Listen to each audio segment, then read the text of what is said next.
Hi, everyone. Welcome to Miami Beach Urban Studios. My name is Colette Mello, and I'm in conversation today with artist Justin Quinn. Thank you all for joining us. FIU Miami Beach Urban Studios, known as MBUS, is an incubator for communication, architecture, and the arts. We're located on Lincoln Road in Miami Beach, Florida. If you're not know us from being in Florida. I'd like to take this opportunity to thank Miami Beach Department of Tourism and Office of Cultural Affairs for their continued support and for sponsoring these art talks. Justin Quinn is a Minnesota-based artist that works in printmaking, drawings, and text. He is a professor of art at St. Cloud State University. He was a 2019 McKnight Fellow in Printmaking and is represented by Conduit Gallery in Dallas, Michael Martin in San Francisco, and Satellite in Berlin. Recent exhibitions include the solo show King of Cardboard at the Conduit Gallery in Dallas and Word Dance, selections from the collection of Joann Gonzalez-Hickey at the Denver Art Museum. Additionally, Justin Quinn has been featured in Art in America and the book Living and Sustaining a Creative Life by Sharon Louden. Before I hand it over to Justin, I'd like to remind everyone, if you have any comments or questions, to make them through the chat function. I'll try to get to them throughout our conversation. So, hi, Justin. Thank you for joining us today. I appreciate you being part of our Art Talk series. Well, thanks a lot, Colette. Thanks a lot for the invite, and a special thanks also Jennifer Prince. Thanks for the making this happen too. So she was the one that recommended that I contact you. Yeah. So yeah, hi Florida International, hi MBUS. It's great to be here. So first of all, tell us where you are right now. Sure. I'm at work. I should be in class, but I'm not. I've shirked my duties off to one of my students right now while I'm talking. I'm sitting in front of a projection screen, but this is one of our small little spaces that we have. This is where I teach art history survey and where we have artist talks when we have people here in person. So it's kind of weird to be on the other side of it right now. As you can see, it's empty, right? So yeah. We're all just remotely. Our new world, our new digital world. Yeah. So you're in Minnesota. You're at the university, and just to give us an idea, what's the weather like there? It's very hot and humid down here. How's it there? Well, the other night I had some friends over for a campfire. That's how I stay social. And people decided it was time to go when it reached 34 degrees. Ooh. So it was very chilly, but yeah, I see that face. Everybody's making that face, but it's a beautiful day today. It's a beautiful fall day, and the leaves are changing colors, and it's beautiful outside. And I don't blame my students if they skipped class and just went outside for a while. Yeah. Nice. Well, I miss that type of weather sometimes. So, but yeah, I like the changes. Winter's my favorite. I like snow. So. Oh, you do? Okay. Well, I guess Minnesota's a good place for you. Yeah. So, how do you? So go ahead and start. I'm sorry. Go ahead and start your presentation if you're ready. I'm more than happy to. Yeah. Give me one second, everybody. Sure. The first slide that I brought. Can everybody see this? Okay. Looks great. Okay. This is actually. So I'm on the Mississippi River. This is a picture. One second here. There we go. This is a picture of my art building as seen from my canoe. I've been known to commute via canoe across the Mississippi on nice days. It's actually easier for me to bring a canoe down on some portage wheels, paddle across, lock it up with a bike lock, and scramble up the hill. It's faster than walking, so it's kind of cool. Wow, that's beautiful. How long does it take you to get to class when you do that? I'd say 20 minutes all told.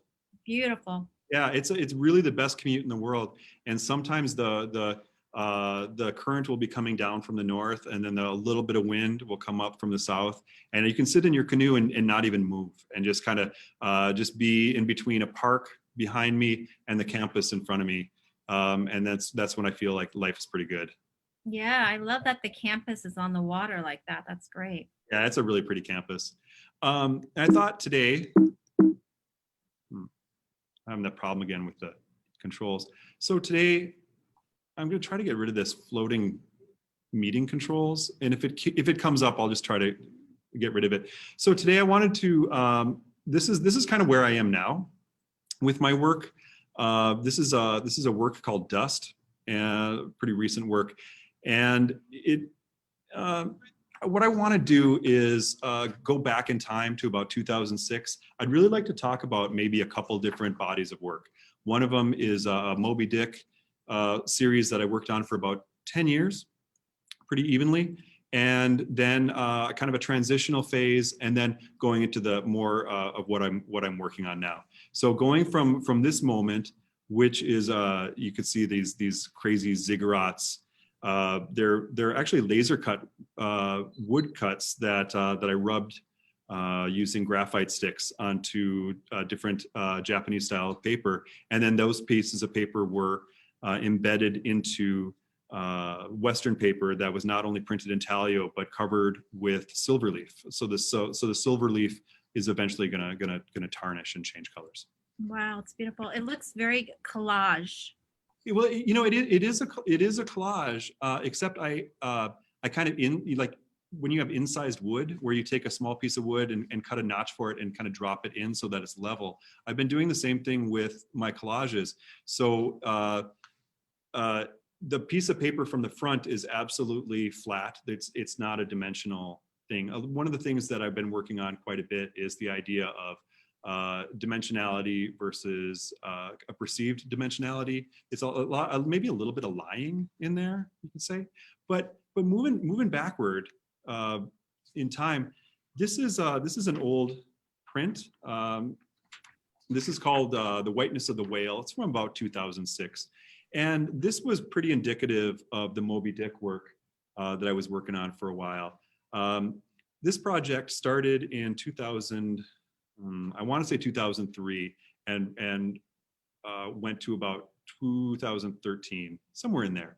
The project was to take Herman Melville's Moby Dick and transcribe it, only erase any of the meaning by changing every letter in Moby Dick's or in Melville's writing into the letter E. So punctuation would stay in, everything would be the same, except it's this one-to-one translation. Sorry about that.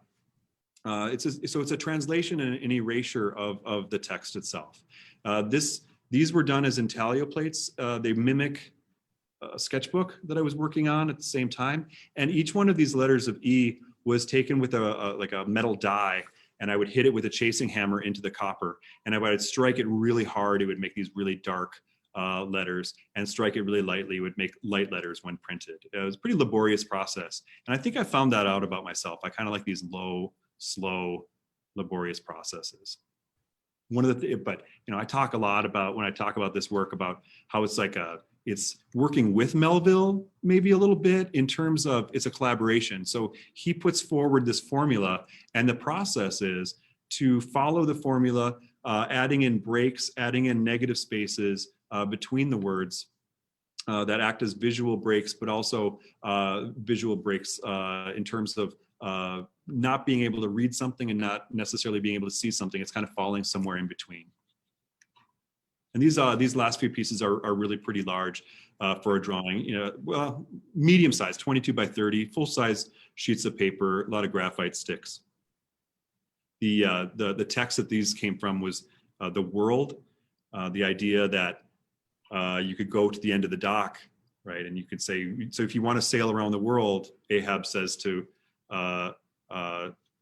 this young sailor, you want to see the world, go to the end of the dock and tell me what you see. And all he saw was waves. And it was just this, it was like the same thing constantly. It was just forever nothing. And he said, that's the world. You know, do you want to go see more of it? And for me, the idea of looking out over this kind of vast emptiness that we have, I don't want to sound too nihilistic, but I think that there is kind of a lot of the same going on with where we live and our times. I don't know. I feel like I'm babbling a little bit there. So let me just keep moving forward. No, not at all. I mean, we do live in very difficult times. So. It is. It's but this was, this was all pretty, this is pre-COVID. I mean, this Right. is 2010. But when I was investigating this work with Melville, I was kind of fascinated by some of the passages that would be in the work that I felt was really appropriate to me and to what I was doing. So, for example, this composition was taken. The title is Chapter 44, or 7,214 times E. The titles would always come from the source and how many characters were inside of the piece. And in this passage from Moby Dick, Ahab is constantly charting and recharting his journey around the ocean in the search for the white whale. And it really, in my mind, was kind of this madness. So I started these compositions. I would start on the outside and spiral around into the middle, where you couldn't go anywhere but retracing your steps back out. And so I probably did, I would say 30 different compositions working with this idea. This is a side view of it. You can kind of see, this is black gesso on basswood, and then it's been sanded down. And then the black gesso has been drawn on with silver point. So with silver, as it does oxidize, it does change color with the oxygen. And so eventually it's going to tarnish and oxidize and change, and eventually it'll turn to black. So this is a different version of it. This one is the chart, or 3,227 times E. The work isn't done until all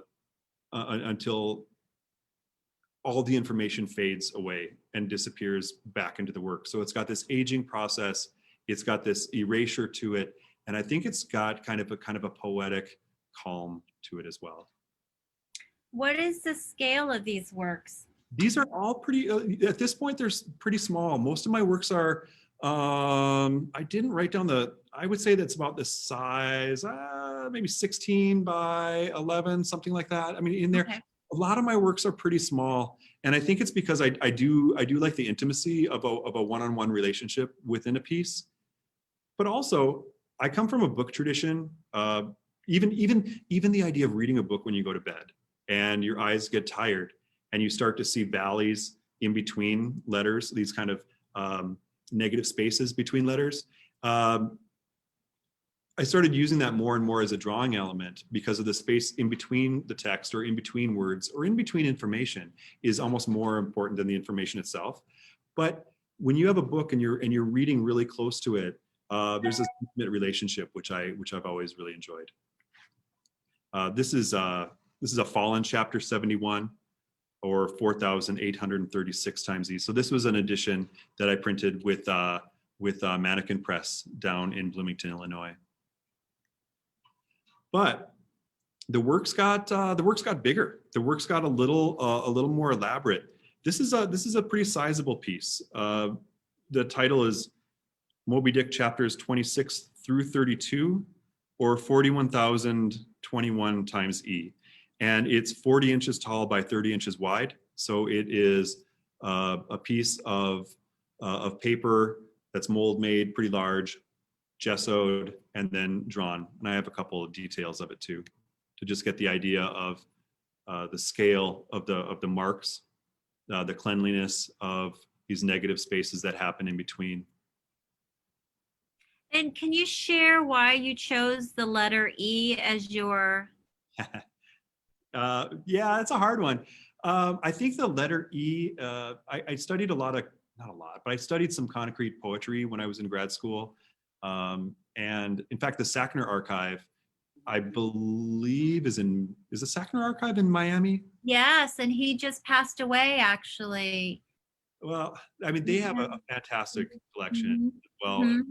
And so the letter E is just such an elegant letter.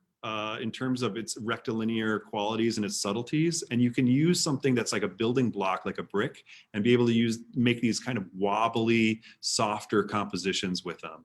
But it's also the most common letter in the English language, and it's at the top of the eye chart. So that, that means something too. Okay. But yeah. So were you here in Miami? You saw the concrete poetry here, or? I did. I was lucky enough. They sold off a couple pieces to buy one of mine, which I think is wonderful. like really, Nice. really cool. Yeah, I've been down for the art fair before. Yeah. I believe the Perez Art Museum Miami purchased some of his works, so I'm not sure. A few years ago. It's pretty impressive. It's a pretty impressive collection. Yep. Yeah. Well, so these compositions became more and more elaborate. This is another large one called Ancient and Unentered Forests from 2012, 46 inches tall. So it's pretty elaborate, but this is with graphite and silver point on a black gessoed piece of paper as well. How are we doing on time? Yeah, we're doing great on time.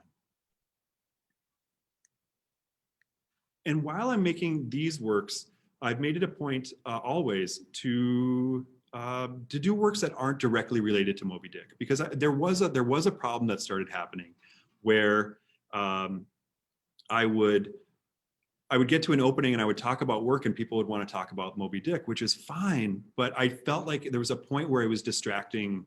It was taking the balance wasn't really there. It was about Moby Dick, but it was marginally about Moby Dick, and it became largely about Moby Dick, right? So I kind of had a little bit of a crisis. But during this lead up time, I would make a lot of these ziggurat drawings using the letter E as kind of panels. This is a tower with memories from about 2012, so you can kind of leading off into itself. And I would often, when I would make prints using intaglio, I would make additional impressions onto Japanese paper that I had colored or changed, and tinted. So these kind of ziggurats or these towers or these kind of like towers to nothing is a recurrent theme in my work for 15 or 20 years. And I think it's important to put it out there just because of the forms that I'm using now are pretty similar in a lot of ways. And collage, I mean, just collage in general. This is a list of 4-letter words for Peter Becker.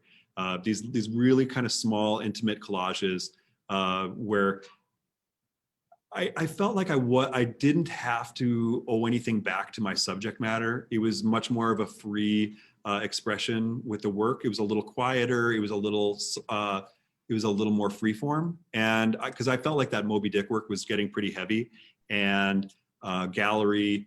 I was working with 3 galleries at the time and spent a lot of time in the studio, and I'd always have these deadlines coming up. So it was kind of nice to just allow myself to just work freely as well. Which kind of brings me to this point. Does anybody have any questions up to this point? Or is everybody doing okay? I can't really see, but you can thumbs up, or Zoom's hard. You guys doing okay? Listen to me. All right. I muted myself. Sorry. I was going to say, if anyone has any questions, please put them in our chat. But yes, tell us about working with Sharon Louden and being part of this book that she wrote. It sounds wonderful. Yeah, Sharon Louden is an extremely community-minded human being. She's really active in terms of helping artists take care of themselves, look out for themselves, advocate for themselves, how to be professional, and also how to sustain that kind of life. And she also gives back quite a bit. Just as an artist, she had a project where she would buy one kind of smaller or kind of moderately priced work every year. And so one year she bought a work of mine from the Conduit in Dallas. And it just kind of started a relationship where we talked back and forth. And this was the first of her books. She's got a few out now that she's edited. She's so giving, right? Like as an editor, she shares all the profits from the book with everybody equally, including herself. But it's really about kind of get some kind of a guide that people can use for taking care of yourself as an artist as well. So we wrote essays and we talked about it a lot, and there was a lot of sharing back and forth between the people that were involved. And for me, it was kind of an interesting time because I was kind of burning out on the work that I was doing, and I really felt the need to move forward.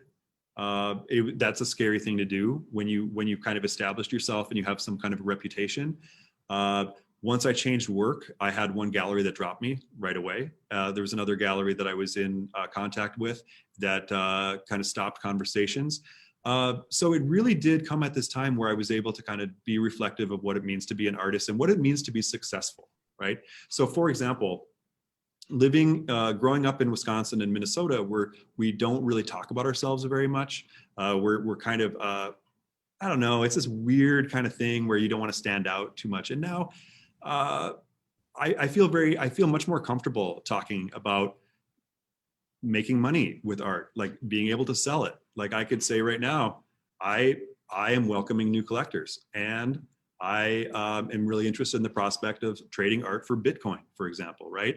And to be able to be just open and honest and not ashamed of the monetary part of it, but also sustaining your studio in terms of what makes you work, right?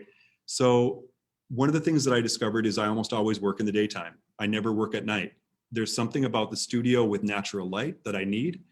And another thing that kind of come out of this was I decided I really only wanted to make between 10 and 20 pieces a year. I was really pumping out a lot of work for a while, which is great. And there are years that I'm very productive, but I feel like just making 10 or 20 pieces is a really livable way to work.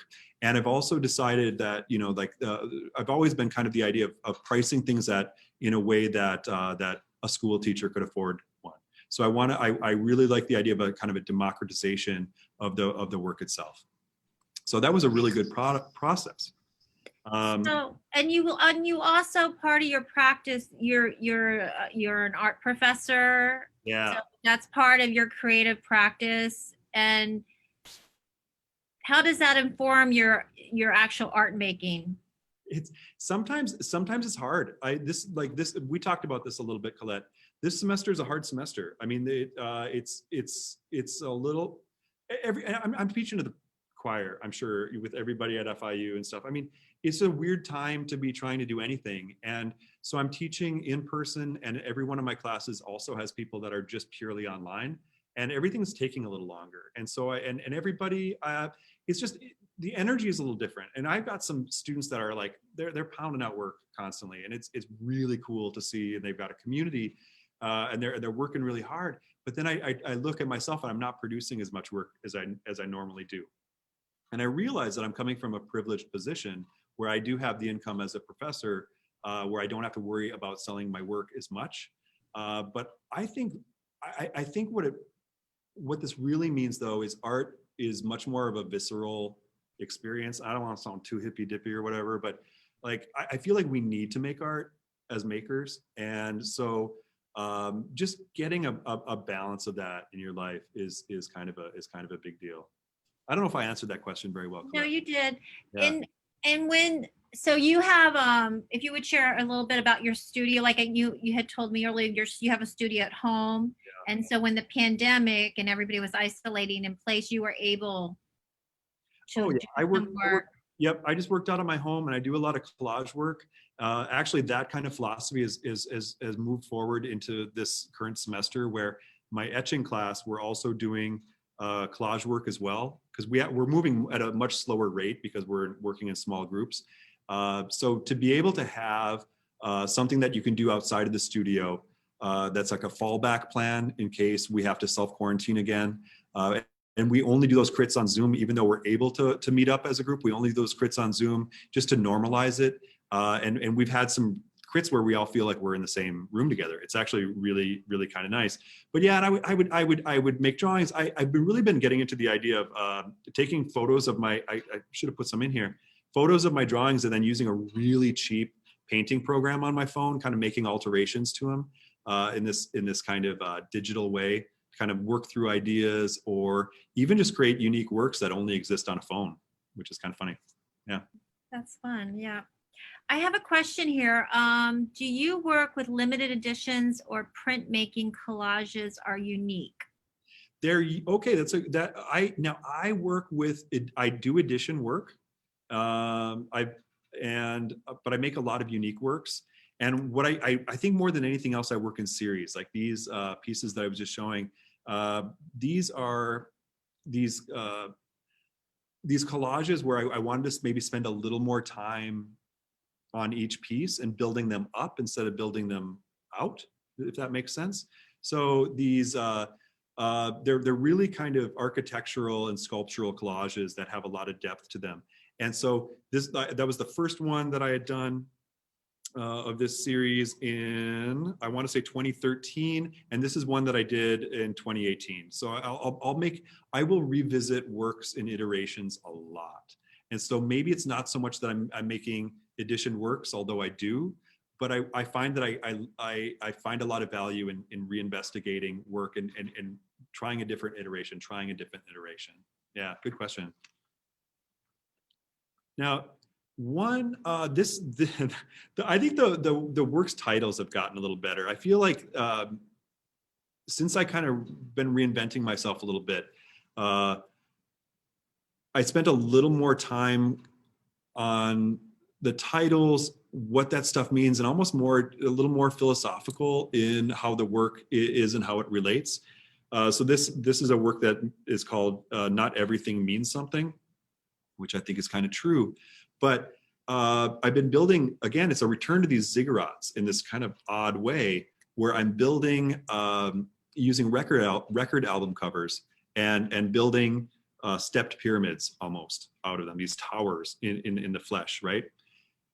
Now, because they're three-dimensional objects, I was able to take these pieces, here's my cursor, and what I would do is lay like this side flat on a scanner and then just scan really small bits of them at extremely high DPI and then print them back out. And when I make a print of them, this is actually a really strange, it's photographed really weird, but this is this kind of a large thing where I took each individual piece and then scanned it and then printed it out on these really kind of large format printers to create like large versions of this. This is this strange bottomless pit. But by taking those individual forms, I could bring them back together and create these collages that don't match up anymore. So you can see where they're starting to fail, where the three-dimensionality is now meeting a two-dimensionality. And so these are pretty large. I would say maybe 5 feet tall, 3 feet wide. They're flat as a pancake. But wow, they're very 3D looking. Yeah. So again, it's this kind of play, and I started thinking a little more about what are we doing as artists, right? I think part of it is I think we're tapping into a kind of magic where we are either making something out of nothing, like kind of this abracadabra, right? You say the incantation and something new comes out of it, or you're able to present work in ways that are kind of hard to understand. Even the process is harder to understand. And so these collages, it's kind of funny. I showed this work at Pete Dreesen has a gallery in Minneapolis called Tuck Under at his house, and I called the show Flat Earth Society. And I don't know, it's just like it's too real of a title now to use for a show. Because I think it's nonsensical and it's absurd. I just didn't know it was going to turn into reality, right? Right. Yes. There's a whole group of Flat Earth Society people. So this one's called just Whatever. I was in my studio and I had these one of these collages out, these photo collages, and I had these little tiny bits of pieces that were offcuts from other collages. And for whatever reason, I was having a studio visit and I was talking, and I poured them out just on the table, but it was on top of this piece, and it was just like magic, right? So I would take each one of these pieces.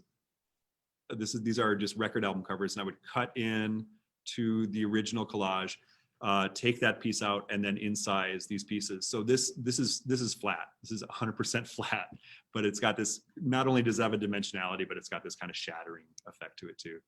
These are great. And these are your newest works? No, this is still a little in between. Okay. This is we're getting a little closer to the newer stuff. I've got a couple more minutes.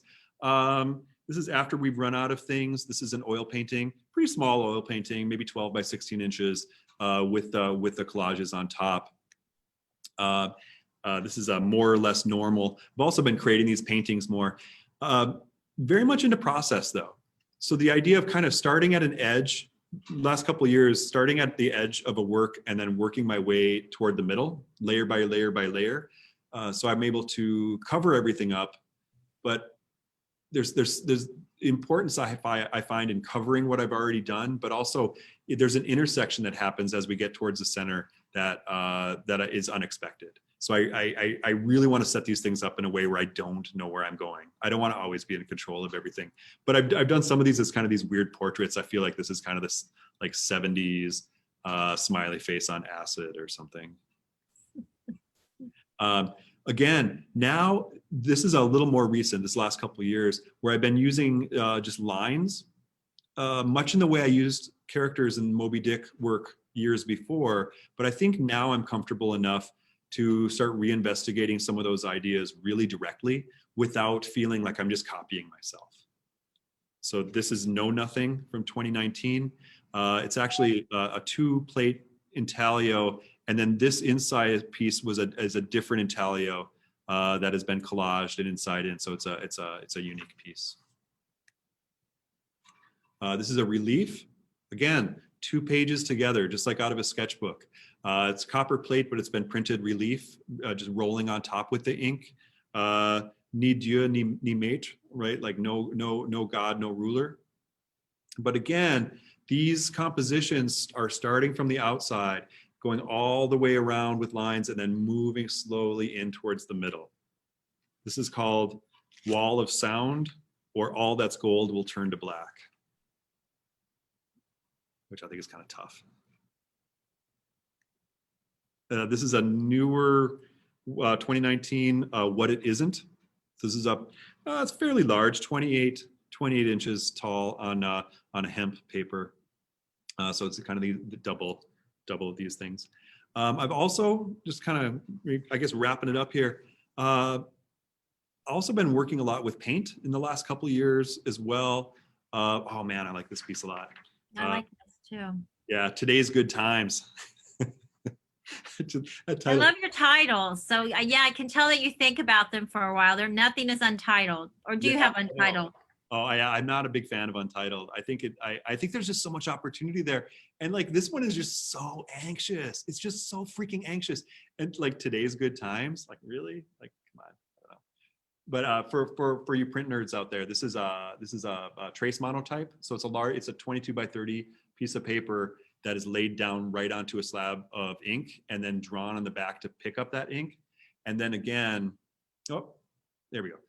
Then these are pieces of silver, I don't know how you say it, intaglio with silver leaf on them that have been then incised into the paper. So again, it's got that seamless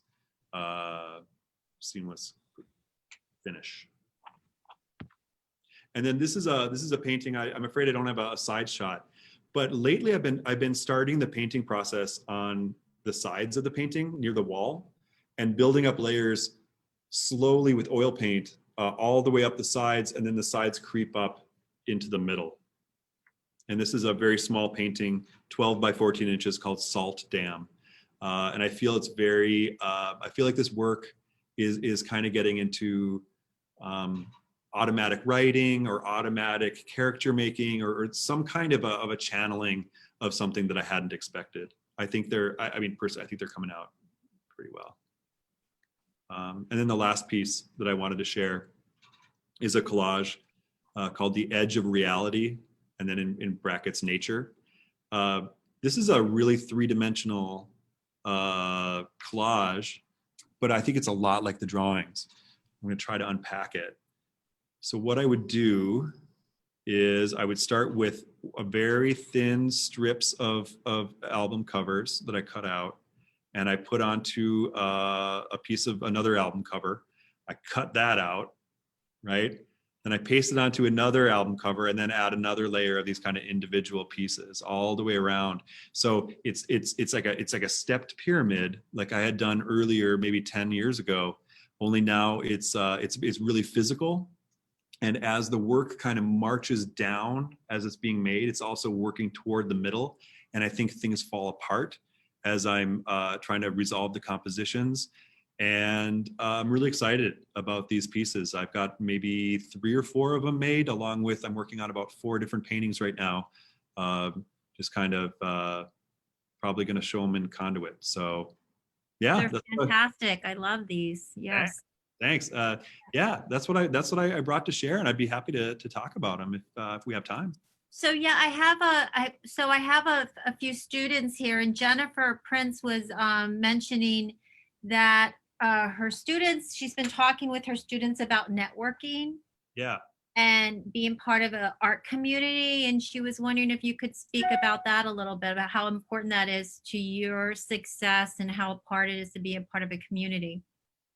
Community is huge. I mean, these are, Jennifer, these are your students that you're talking about? Okay. So the first thing I would suggest is, don't take it for granted. Like when you're hanging out with your crew in the studio, like, don't take it for granted, because it gets lonely, I think, a little bit once you're out of that environment, right? So nurture that stuff, and these people are gonna stay with you for a long time, hopefully. I think a really good reading is by Hickey. It's called "Romancing the Looky-Loos." Are you familiar with that? Romancing the Looky-Loos. Yeah, and okay. So it's just, it uses music as a way to talk about it, where you start with friends, and then you create a gang, and then the gang becomes a scene, and it's not like you're trying necessarily to create this art scene. I think it happens really naturally, just because you're doing the stuff you do, and you've got an energy with it.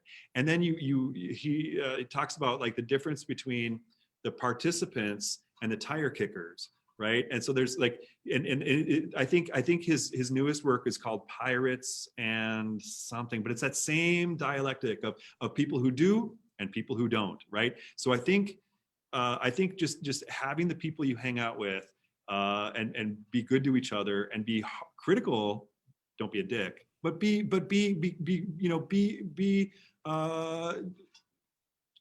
challenge each other, but I do think, whatever that scene is, I don't care if it's online, I don't care if it's in a big city or what it is, like, just you kind of make your own love a little bit. I really think so. I think so many of the things that happened to be positive were 5 years out, within the first 5 years that I got out of grad school, was directly related to the people I went to grad school with.